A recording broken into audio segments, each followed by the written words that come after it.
You've seen them, you've heard all about them, and now you're about to see a lot more of them. It's the Google Pixels.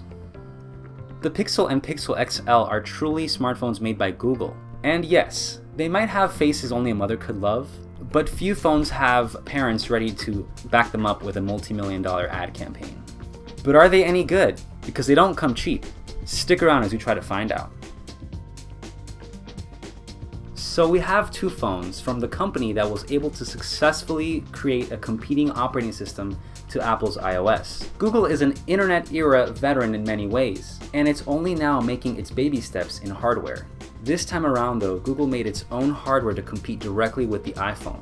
And its first attempt may not be that pretty, but neither did the T-Mobile G1, and look at where we are now in the mobile landscape. The Pixel and Pixel XL really lack a flashy kind of hardware, and they're made out of smooth and slippery aluminum that feels great, but it makes you just want to throw it in a case as soon as you pull it out of the box. The two models differ mainly in their size, but they cost just as much as the iPhones do, down to the exact change. But enough about similarities, here's what Google has done differently. Pixels have their fingerprint reader on the back, which a lot of people find more comfortable to use. The sensor is pretty fast, and it's actually a little bit quicker than the iPhone 7s. The Pixels come with the latest USB-C connector on the bottom, and they do have the 3.5mm headphone jack. But aren't we over that already? All other Android phones have them. Well, most of them do.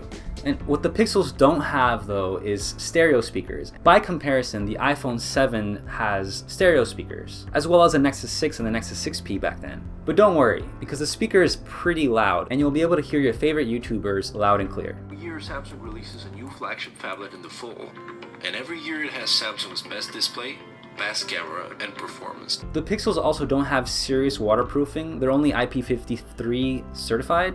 So using one in the rain would be just fine if you get caught in a rainstorm on the phone, as there is basic moisture resistance, but no pool parties for these two, that's for sure. Both Pixel phones have some great OLED screens, and the vividness of color and the deep blacks are pretty much like Samsung's what they look like on their top smartphones these days. They do feel a little over the top at first, but you'll get used to them real quick.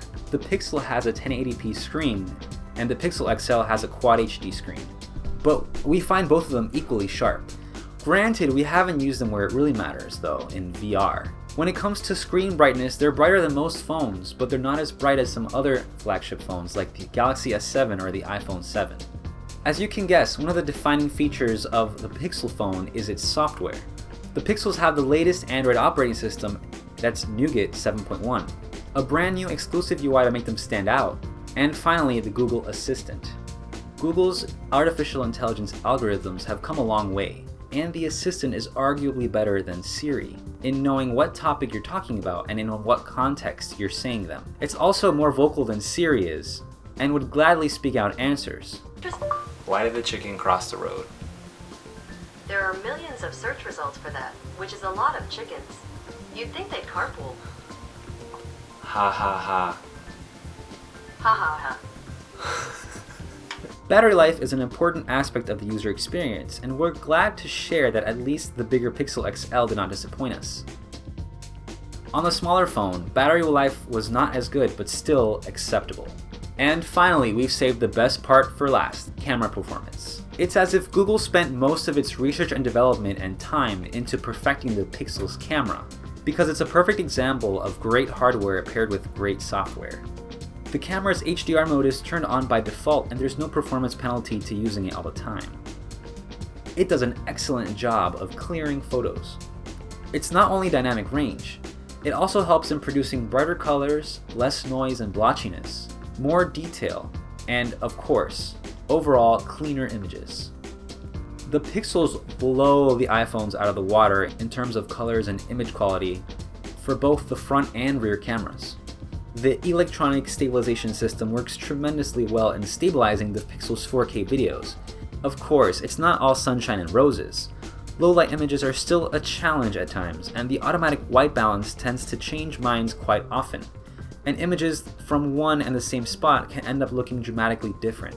So there you have it, it's time to draw the line. The Pixel phones are great, but for a first attempt. Google could have done a better job in design and top features of its top smartphones if it wanted to sell them in huge numbers. The truth is, the competition has the overall better smartphones this year. The Pixels are not the market disruptor that everyone was hoping they would be, so they're not going to take the world by storm overnight. Early adopters would rave about them, but there's no way the Google Pixel phones will be able to outpace the iPhone 7. At least not in the first year, and it looks like Google's fine with that. Thanks for watching, and check out our detailed Pixel reviews at gsmarena.com.